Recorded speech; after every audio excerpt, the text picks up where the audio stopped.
Hi, it's Paris from EpicReviewGuys, and I'm the review guy with the seasonal allergies. They're in full swing now. I don't think I got but maybe 2 hours sleep last night between the non-stop runny nose, the itchy eyes, the cough, the sneezing. Well, if you're watching this video, you have allergies. You know what the symptoms are. What you want to know is how to make it better. EpicReviewGuys. Now, these are all natural remedies that have worked for me over the years. I don't do the Claritin or the Zyrtec or the drug approach or the allergy shots. If you want to know about that approach to allergies, then it's best to go talk to your doctor. Now, I'll put links to everything I mentioned here down below this video. And to start with, the first thing you should try to do is limit your exposure to the pollen that you're allergic to. But even when you're indoors, the thing you can do to help is go out and get something like this. This is the Filtrate, 3M Filtrate brand, top of the line filter. If your house has central AC and heating, by putting this kind of a filter in, whenever your AC or furnace is running, all of the air that goes through the system has to go through this filter, and this is very good at pulling out those tiny little pollen spores. Now, if you say, well, the weather isn't such that either the heater or the AC has to run, you can do this. Put in your top of the line allergen filter and then go to the control box for your AC system. And if the weather isn't making it switch on and off very often, you can go to fan, turn that on, and the fan will just run continuously. Even if it's not producing any heat or cooling things down, it will be filtering the air. You'll be changing your furnace filter every 3 months anyhow, and it looks like I put this one in on November 1st, so here it is January 15th. It's about time to change it out. Let's see how it looks. Holding them up to the sun here. There's the old one. There's the new one.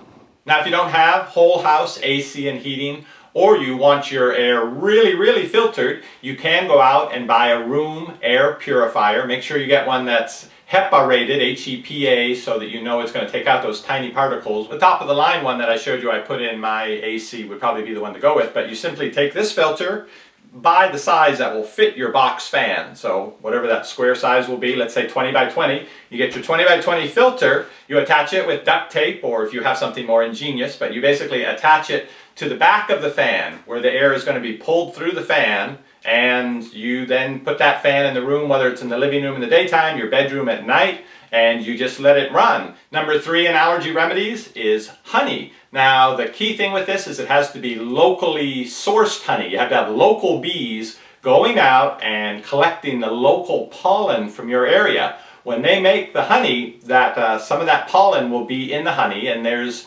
this belief, and settlers in this area actually went along this line of thinking, that before cedar fever season started, they would take some parts of the plant and actually chew on them and swallow the liquid so that they would sort of build up a tolerance and have that exposure to it, so when the pollen came out in the air, they wouldn't have as strong a reaction. Well, this kind of goes along with that same idea, and it's fairly well known here, at least in the Austin area, that this honey, particularly this Round Rock honey, has a really good reputation. It's a town just north of Austin, and their bees go out around there and collect the pollen to make the honey. They will take 1 tablespoon of it every day, and they claim it helps a great deal with their allergies. Now, I have just anecdotal evidence to go by here, but my younger daughter, she came down with the cedar allergy about the same time as me, maybe 3-4 years ago.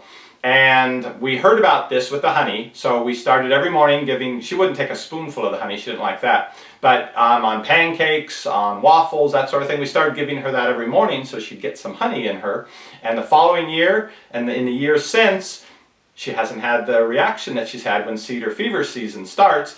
Mine gets worse every year. I haven't been doing the honey. You can buy Round Rock honey. It's very good, delicious honey online. I'll put a link down below, but really the key thing would be to see if you can find somebody who's producing honey in your area from the bees that fly around collecting your local pollen. Now, the honey is more of a longer-term treatment. You need to start it at least a few months before your particular allergen comes into season if you really want it to have the best effect. You can't wait till you're in the middle of an outbreak, take a spoonful of honey, and think that's going to fix it. Now, the 4th allergy remedy I'm going to mention is a tea. It's made from stinging nettle plant, which doesn't sound very delicious, and actually it's not bad. Have it as a regular tea bag. You can buy packs of it at your local health food store, or I'll put a link down below to the brand I buy and that I like.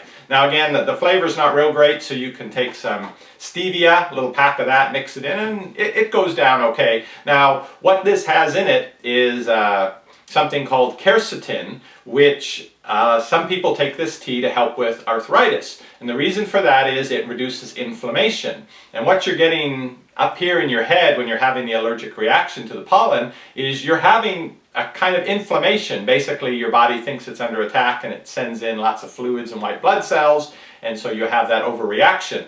This compound that's in this tea, quercetin, it mediates that reaction. It basically tells your body to take a chill pill that we're not under attack from the pollen. Now, you will need to have several cups of tea a day for it to have the best effect, but that's really not a bad thing. It's hot steaming tea, and anytime you have sinus stuff going on, having that steam up by your face does seem to help. Speaking of hot and steamy, our fifth tip is to take a long hot shower. A couple a day if you can manage it.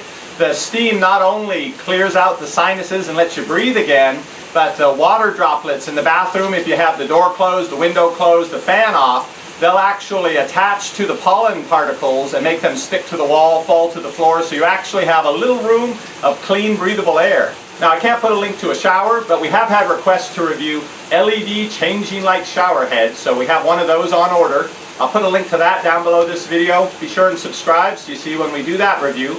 Now, I may be in here for a while, so I'll see you next time. Shopping is easy when you know what to buy. At EpicReviewGuys, we give it a try.